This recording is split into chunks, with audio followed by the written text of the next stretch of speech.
Hello, and welcome back to another episode of Critical Reactions with your host, Bryan. We are going to move on to the penultimate day of this week's theme of colors, checking out bands who have a color in their name. Today we're going to be looking at a band that I've seen requested quite a bit recently, which is Black Crown Initiate. Black Crown Initiate. The song is called Belie The Machine. I have no idea what we're in for, but this is a spooky album art, so I guess something metal, probably. Let's dive into it and see what's going on.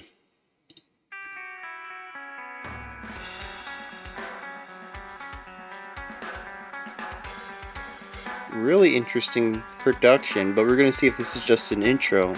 It's just really compressed down.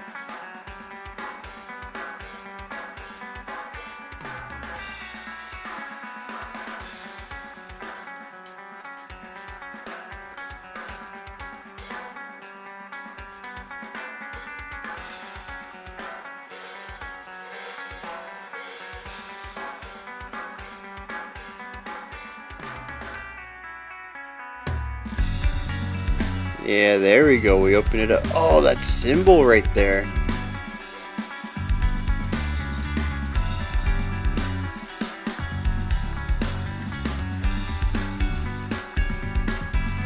Yeah, I'm really loving the metric ideas here.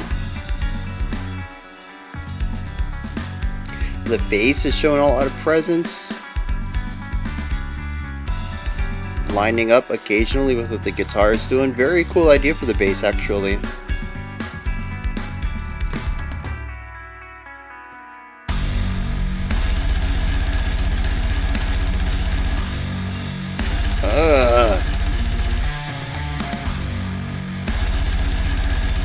Yeah, letting that guitar note express itself in solitude.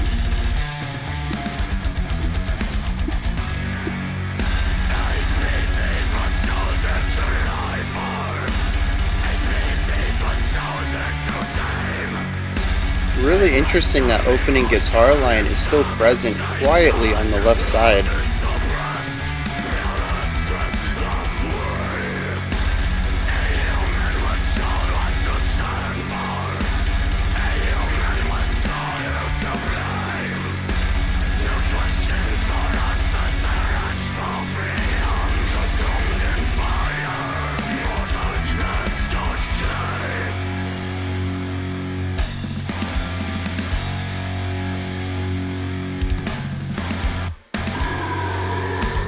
I really love how often they're using space to emphasize different ideas.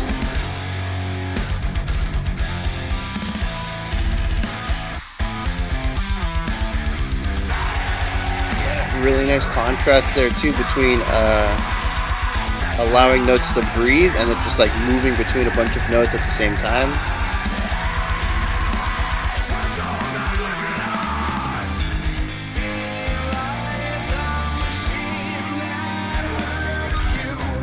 Ooh.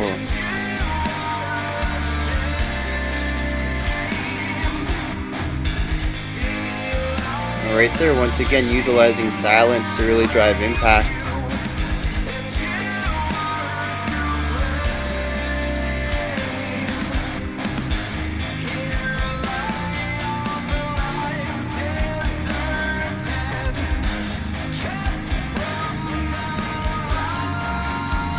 Interesting, we've shifted to a triplet feel there.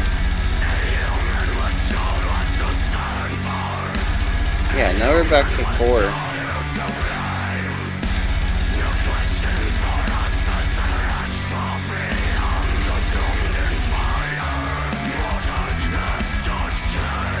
And it's really interesting having that, what I think is acoustic guitar, playing right underneath this.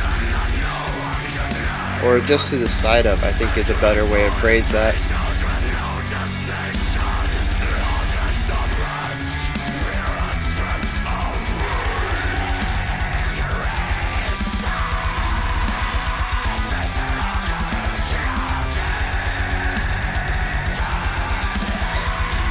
And I love how I have such a difficult time finding the point where the pattern repeats.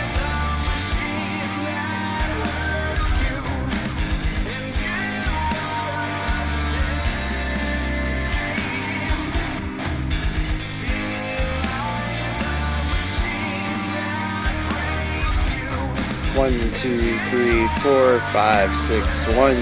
Yeah, when do the chorus seems to have this 3 feel, but I don't think that the emphasized beat changes. It's really interesting.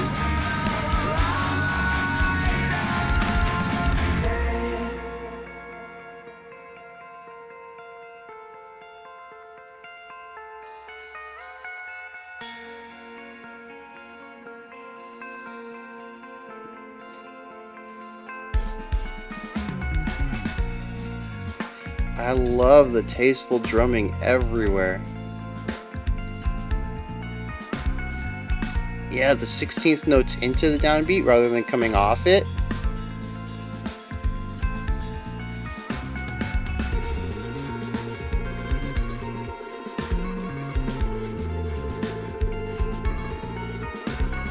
Well, now we're coming off of it, which is interesting.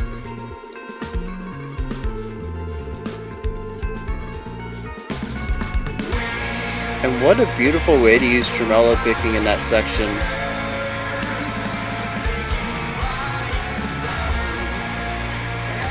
It's just very big right here.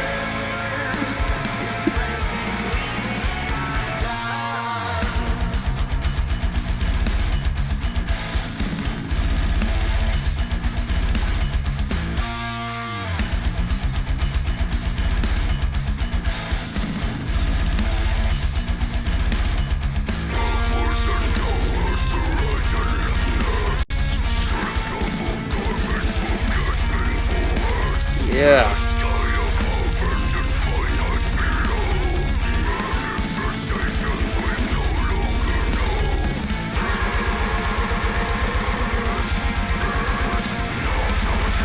Okay.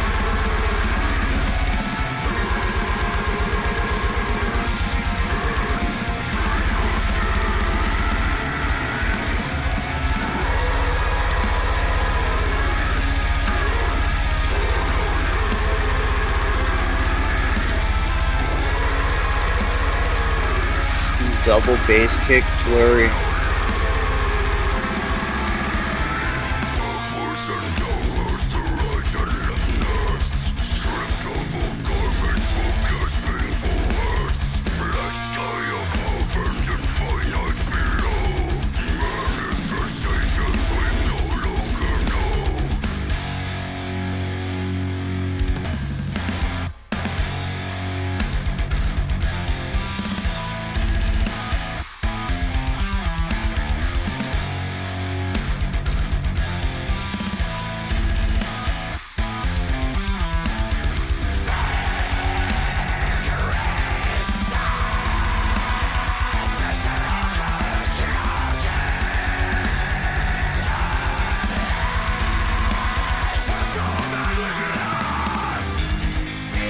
Are we doing 14 beat phrases there?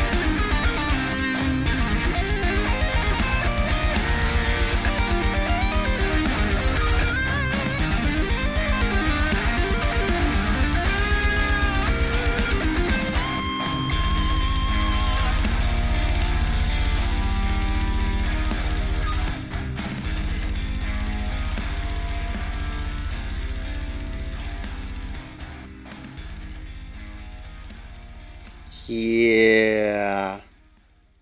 Yeah, I can get behind this. So, where are we at? We're at 10 minutes on this video right now. Buckle up, it's going to be a long one. Oh man. So we're going to start with one of the first things that I think really stands out to me is just contrast in a lot of areas. And I guess we're going to start with contrast in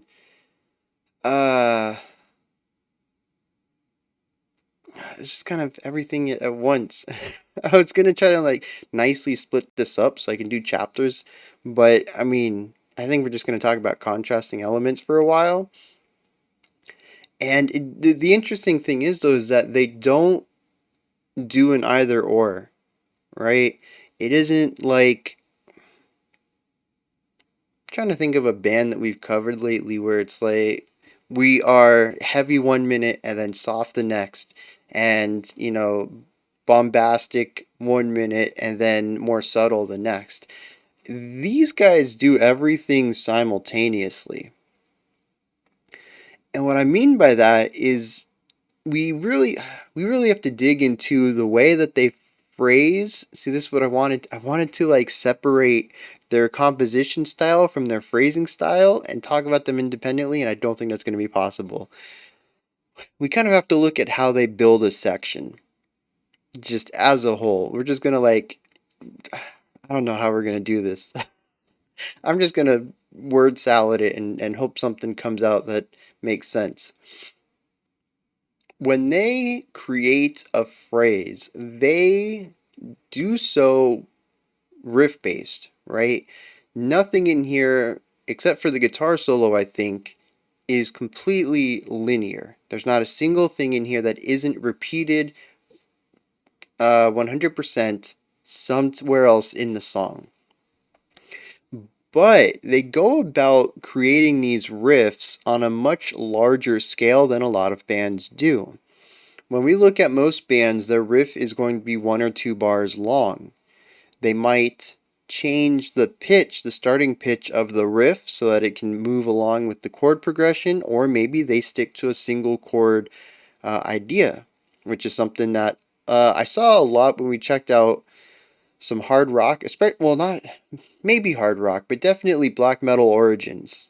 Right? You pick one riff and you just repeat it. Dun da da da da da dun da da da da dun da da da da da da da da da da da da. Right? Something like that, where your chord doesn't really change much. In fact, it doesn't change at all. Um, so that's what I would call a one riff, or like a short riff idea. Usually just 1 or 2 bars, you repeat it a few times. Maybe you have a variation at the end of it to kind of punctuate the fourth repetition. And then you repeat that full four idea, that 4 bars, maybe 8 bar idea, right? Here, though, our ideas are very scattered, they're very lengthy, and that means that the looping element is actually difficult, at least for me, to pin down. I think some of these sections don't have a loop in them at all. The only repetition we see is when we come back to the chorus or come back to the verse. And we realize that we're playing the same thing we played last time, but we didn't have a repeating point. There was no repeating point in it due to the riff taking up the full length of the section. And one of the ways that they go about doing this is by combining both melodic and sonoristic vibes within a single riff. You'll notice that something that they utilized often in here is that when we hear a section start, they may begin with something melodic. We'll have a nice little melody line in the guitar, and then after that bar is over and we move into the next bar, we turn into something more sonoristic. They might take a single note and do something very rhythmic with it, like dun dun dun dun dun dun, something like that, and then move back into something a little bit more melodic. And each bar has a different purpose to it. So what they can do with this is, instead of saying this is going to be the part that sounds awesome, right? We're just going to do something really sonoristic, something that just sounds cool. We don't know why it's cool. We're not really aiming for melody. We just want something metal, right? And they pair that with moments of saying, hey, let's write a really strong melody line. And they, instead of having a section that has an identity as sonorism or melodic writing, they have a full phrase that bounces back and forth between these two ideas and allows it to feel extremely dynamic. Now, the other thing though is that because we're not choosing one or the other, we can really extend this out. If we have a melodic idea that kind of reaches a point that we don't know where to go with it, normally that would be the end of the riff, and we would find a way to, well, you don't even necessarily need to do that, but most likely you would find a way to bring whatever note you land on back to where it starts, so there's a nice loop to it. It has a nice flow. Doesn't necessarily have to do that, like I said, but that would be one way to go about it. And now you have this nice, cyclical flowing idea that you can utilize over and over and over. But that's not what these guys do. They hit a point and they're like, we don't know what to do next, so let's chug a little bit. Let's abandon that melodic idea. Well, we've chugged a little bit now, and that kind of makes me think of this other concept, and then they move into that. And I think what's really interesting about this is that to me, it does feel a little bit like if you look at it from a much higher angle, you're like, oh, this bar is a melody, and this bar is sonorism, and this bar is melody, and this bar is melody, and then they go back to sonorism, and like you can map it out as you're, from a top-down perspective, and really build, a map or a guide to how to listen to this and understand how it's going. But in the moment when I'm listening to it, I really have no idea what's coming next because this affordance that they have of just saying, what should we do next rather than I've run out of ideas, let's loop it, means that they can push for 8, 16, or even 32 bar phrases here and really extend the guitar lick from just being a single idea that you're going to repeat for the 4 repetitions in the section to being a guitar idea that is continuously evolving over the 32 bar phrases of the section.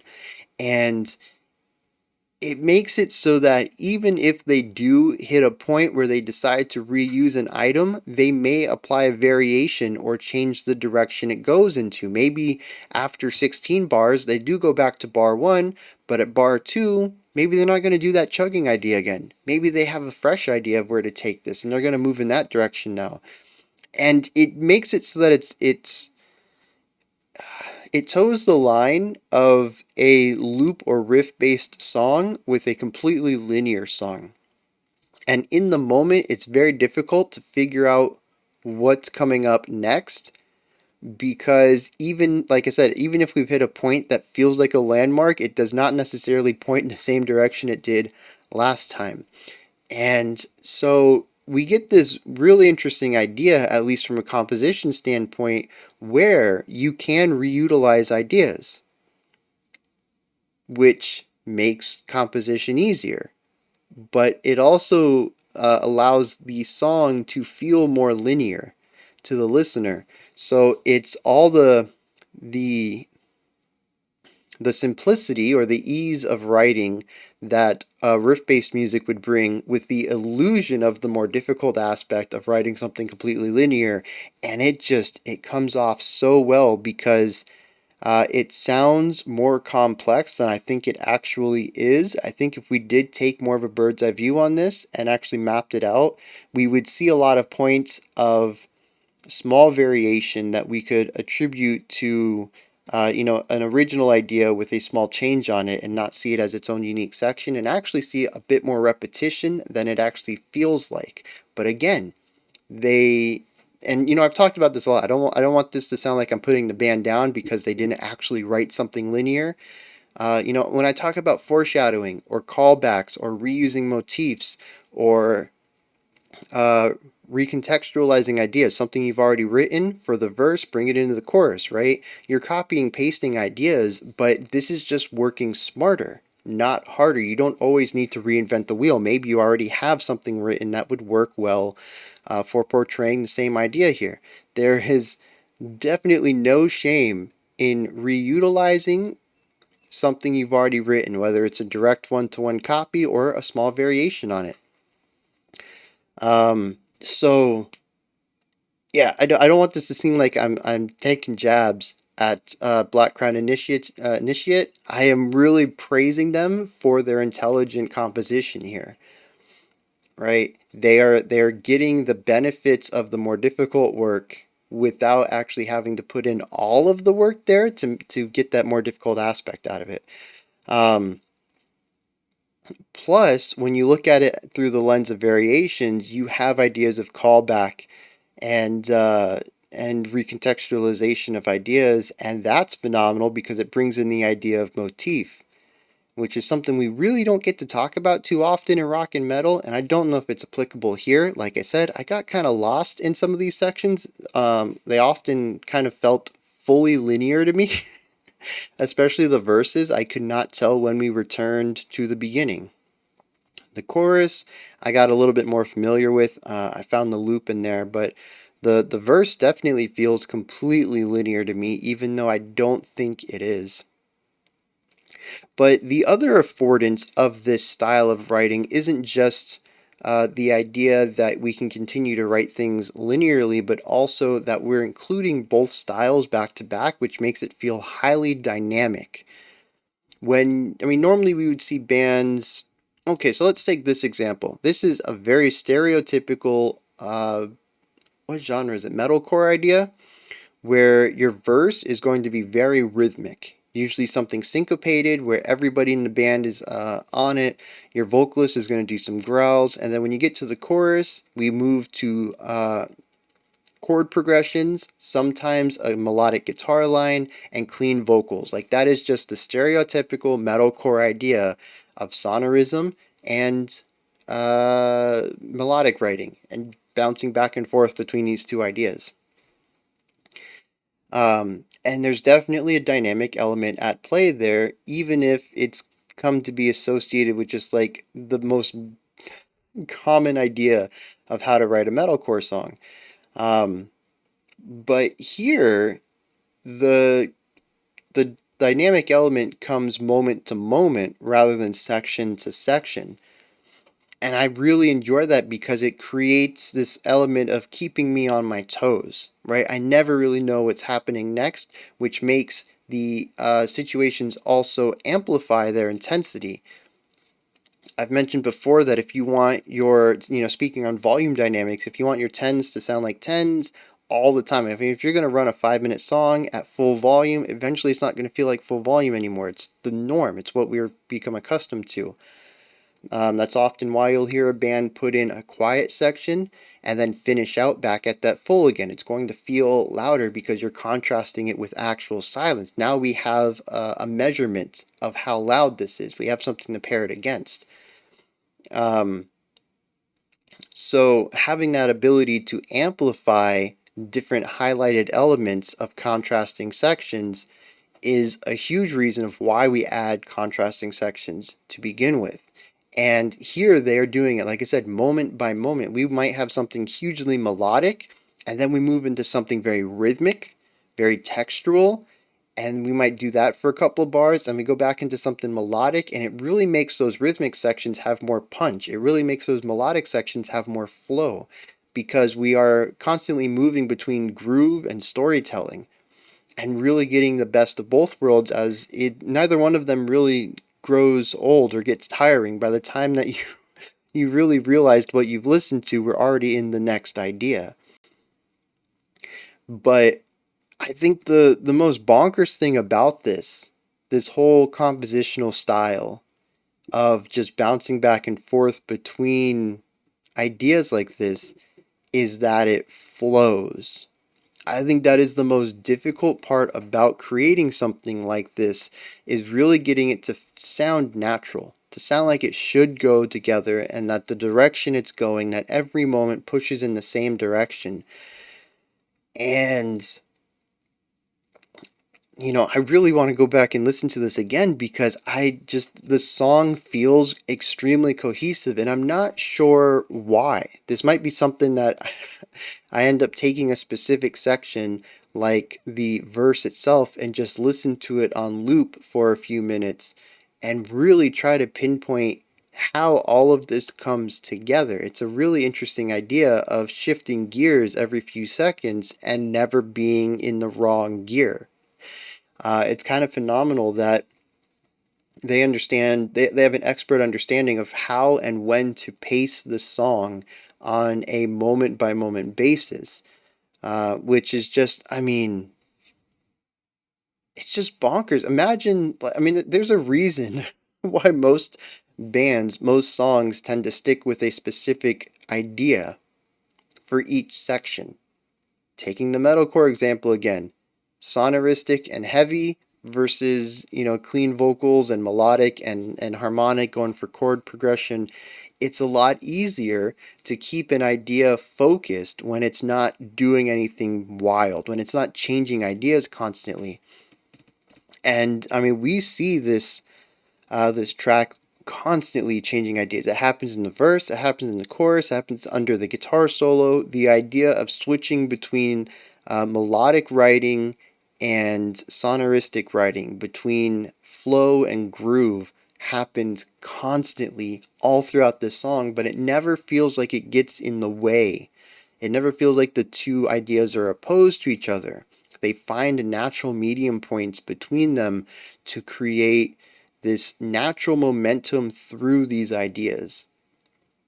And they keep it flowing. Like I said, at least for the verse, it sounds almost completely linear to me. And they find a way to continue this forward momentum through it all and to tie it into something that is just completely cohesive.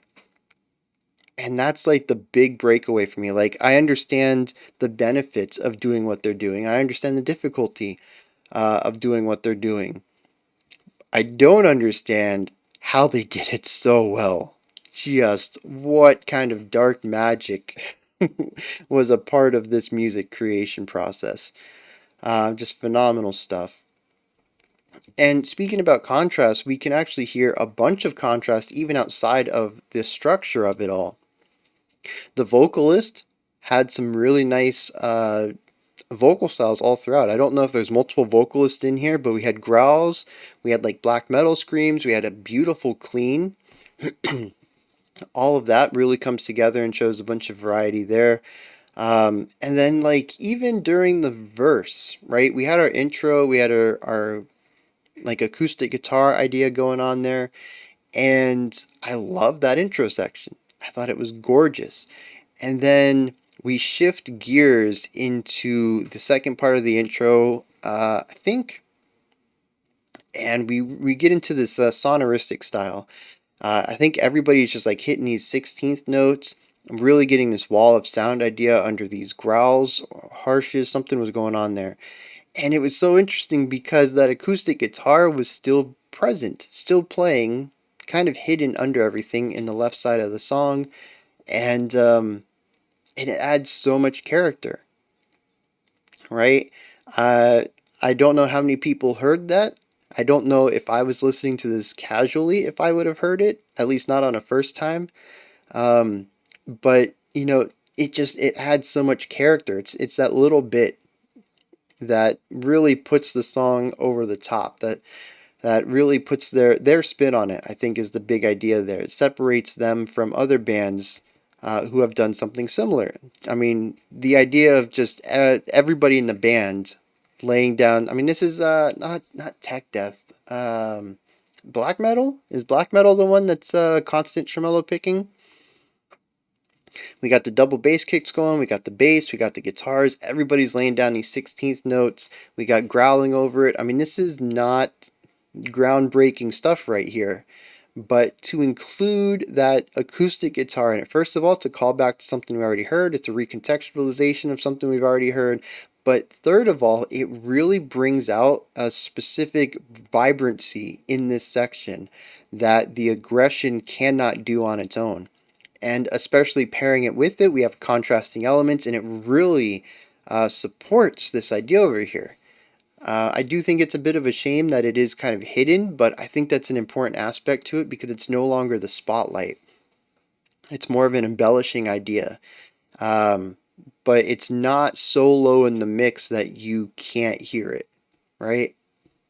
Just a spark of genius to copy that idea into this one and just to allow it to sit, not try to mix it in higher or try to mix it, perfectly with what's going on. Keep that same volume, that same energy from the previous section. If it gets heard, it gets heard. If it doesn't, it doesn't. And it's so beautifully done. Absolutely love it.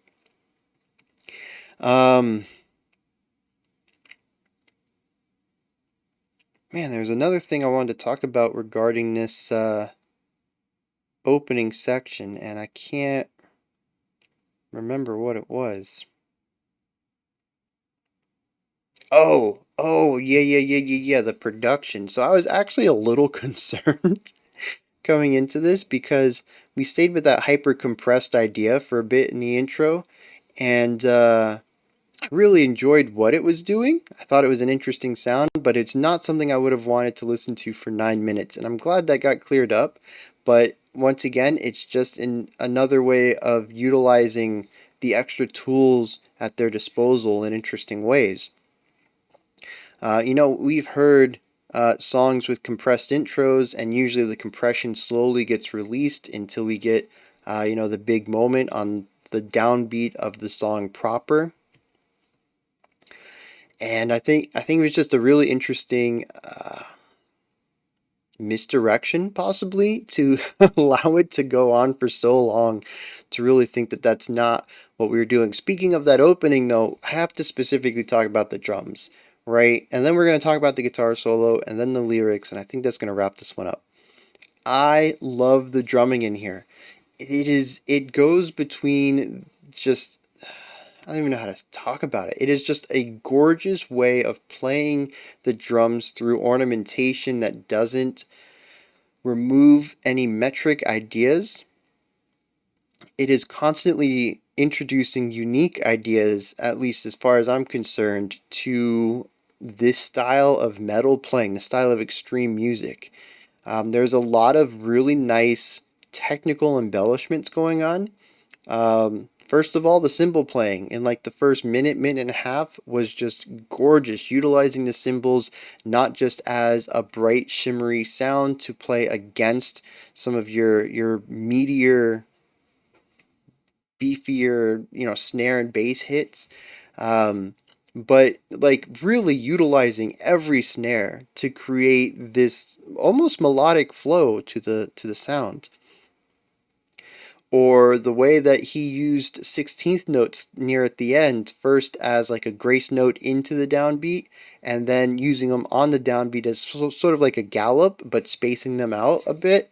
And like that's that small transition from moving into the downbeat to coming off the downbeat with these 16th notes, and how that changed the entire vibe of the section, or some of the rhythmic ideas he was playing around with the snare and the bass, or the way that he shifted to 6/8 without really giving up that core heartbeat of the song. I'm pretty sure it had to do with a small tempo shift as well as the time signature change. But I think it's really interesting when we go into the chorus, I think it is, that we go from 4/4 to 6/8, but I don't really notice it. It isn't until I start counting that I realize, oh, whoa, we're up to 6 beats per bar now. So, I mean, maybe in a sense it's 6/4. We're keeping the same beat, but we're just putting more beats per bar. I guess that would work. But yeah, it constantly catches me off guard there. And I think the second time it came around, I counted it out for you. I hope that you also heard that six there. But it's real interesting to me how subtle it is.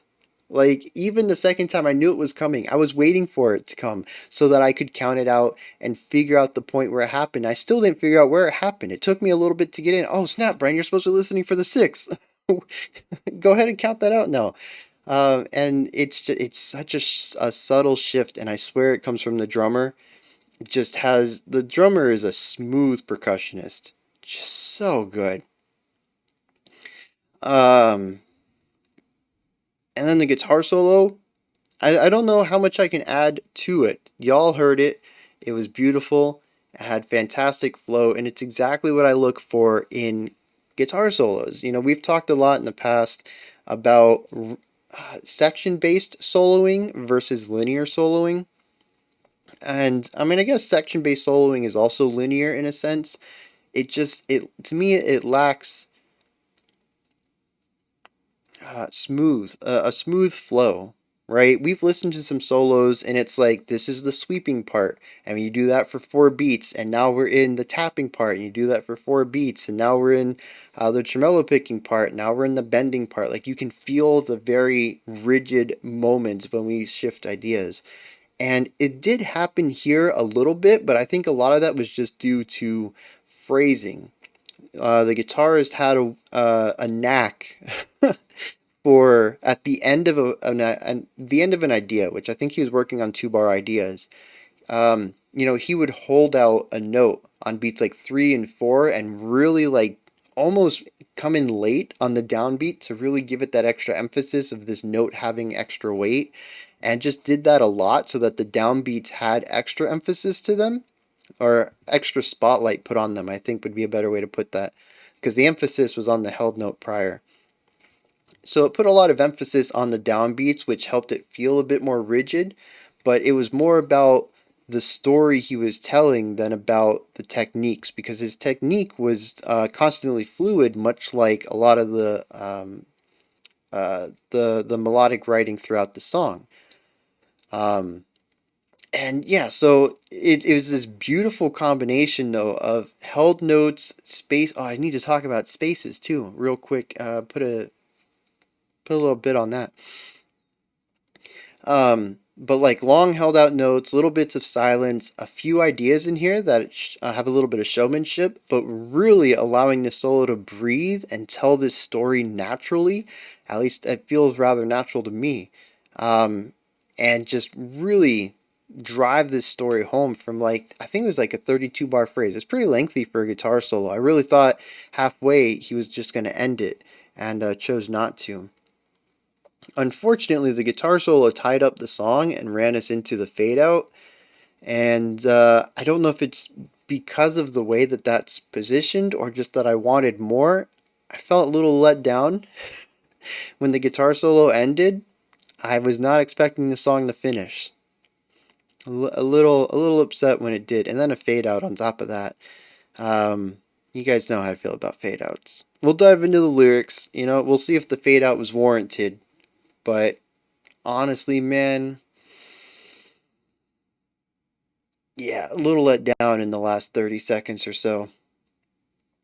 Yeah, space though. We got to talk about this because I should have brought it up when we talked about the rhythmic and sonoristic style, but they love utilizing space to drive emphasis, right? There's a lot of sections where once we hit a more sonoristic vibe, we will utilize very short attacks, very staccato notes with space between them. So instead of da da da da, you get dut dut dut dut, and you get that emptiness between them. That emptiness does a fantastic job at helping emphasize. Much like when I talked about volume, if you want your tens to sound like tens, put them next to fives, put them next to threes, right? You want that difference so that the listener can contrast. They have a metric for measuring what it is.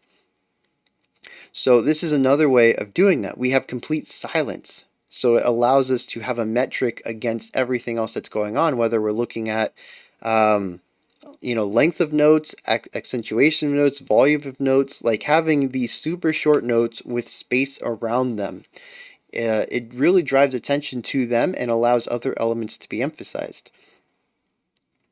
Um, but they don't just utilize it in these moments. There was one section, it only happened once. It was in the first verse, and everybody was holding out a note, and it was driving us into the downbeat of the next bar, but everybody cut out except the lead guitar for like the last beat and a half of it.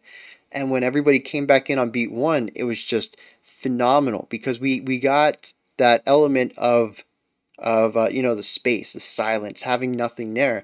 But instead of having nothing there to go into the downbeat, which is something we hear often in like electronic music when we're going into the drop, right? To go from silence to full 10. Huge moment. Like I'm saying, contrast works. Everybody loves contrast. um, but we have this singular note and we get an isolation that leads into this massive sound around it, which does a very similar thing, but it tells a different story. It's not from silence to full, it's about a lone idea that gets surrounded by everything. And I absolutely love that because they do utilize the silence into heavy impact often, and to hear that slight variation on it tells me that they're aware that they might overuse this one idea a lot, and they try to find variations on it so that they can get um, the same emotion conveyed without resorting to the exact same compositional technique. So yeah, give me a moment to dive into the lyrics here, and I'm half tempted to just say I don't care about the lyrics. The music was phenomenal. But I am a bit curious about some of the themes going on in here. So let me do that real quick. We'll come back and we'll check those out. All right. All right.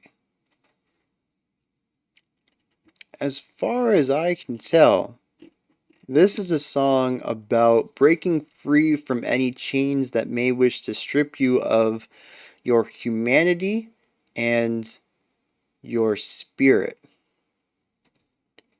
right? To take away anything that might identify you as a unique individual and to turn you into a number, an unquestioning part of the masses, I suppose.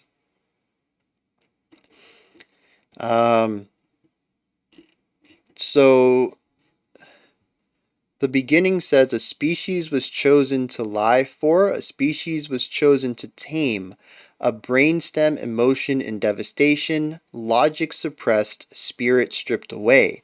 A human was told what to stand for, a human was told who to blame. No questions for answers that retch for freedom, consumed in fire, mortar, and scorched clay. That part makes me think that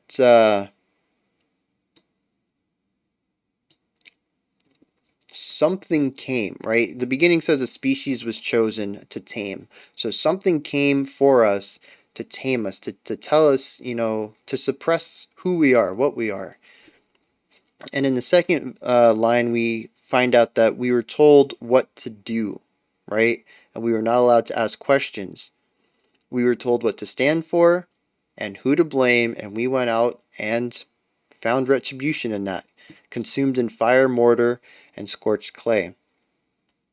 The chorus tells us to break free of these chains. Belie the machine that hurts you, belie the machine that breaks you. Here lie all the lives deserted, kept from the light. So those who disobeyed and broke away from the unthinking masses were killed. A lot of these ideas are continuously repeated throughout here. The second verse actually has the idea of what humans were told for. Again, it introduces a new idea that says a reason was chosen to die for, a reason that no one could name. But we went and did it anyways, right? We gave our life for this idea that we couldn't actually define. We get to the bridge though. It says, we will be shaken by the earth and forsaken by the sun, as cursed right of birth is frantically undone. Our lives will be stripped away, basically saying. There's a couple of, there's this idea in here. It's the final verse. It says, backwards and downwards through right and left nerves, stripped of all garment while gasping for words, black sky above and infinite below, manifestations we no longer know. This is not a dream, this is indignity. Writhe internally, wake externally. And that part's going a bit over my head. Well, I mean, even the part about the earth shaking and the sun forsaking us, casting us into darkness, and ultimately death. I mean, that seems to be like nature fighting back against us, but I mean, as far as I see it, this is a more powerful being that's come to, I mean, it doesn't necessarily have to be either. I mean, the language a species was chosen would dictate something above the humans in the food chain, but I mean, it doesn't necessarily have to be either. It could be a group of humans trying to manipulate the world, some sort of Illuminati situation. There does seem to be an element. I mean, they do call it Belie the Machine, but I mean, we can also look at groups of humans as machines. Rage Against the Machine is a perfect phrase for that. So, I mean, it doesn't necessarily need to be a supernatural entity or an AI gone rogue or whatever. I think that works within the thematic phrasing of it, but I think on a metaphorical level, it's just really talking about any chains that would be there to hold you back and strip you of who you are. But I don't really see any ties between this and the music, other than, I mean, it would be really cool. I got to listen to more Black Crown Initiate to see if this is true or not, but I like the idea of the more melodic elements in the song being the human side and the more rhythmic textural textural rhythmic elements, the sonoristic ones representing this machine. And the music is constantly bouncing back and forth between the two because it dictates the battle of humans versus the AI. Trying to shut down the machine. But I'm not thinking that that was intentional. Something tells me that this is Black Crown Initiate's style of composition, especially since, as even if it would work very well for this song thematically, if I would write like this, it would not be a single song. Like, I absolutely love this composition style. It is not something that would be a one and done for me. uh, but yeah, those are my thoughts on Black Crown Initiate's Belie the Machine. This is where you guys come in. Hit me up in the comments. Let me know what you thought of this one. If you agree with me on any of it, if you disagree with me, anything that stood out to you, or maybe I touched on something. You're like, man, he just did not go in depth on that. I got to add some words. Go ahead and add those words in the comment section. Above that, in the description box, is a link for Linktree, which takes you to this menu right here. It has links for everything related to the channel. You can join the Patreon and vote on future themes and songs, pick up some merch, follow me on Twitter, join the Discord server, and chat with me and other people in the community.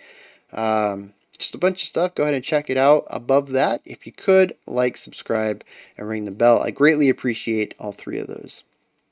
We have one more video coming out, already out.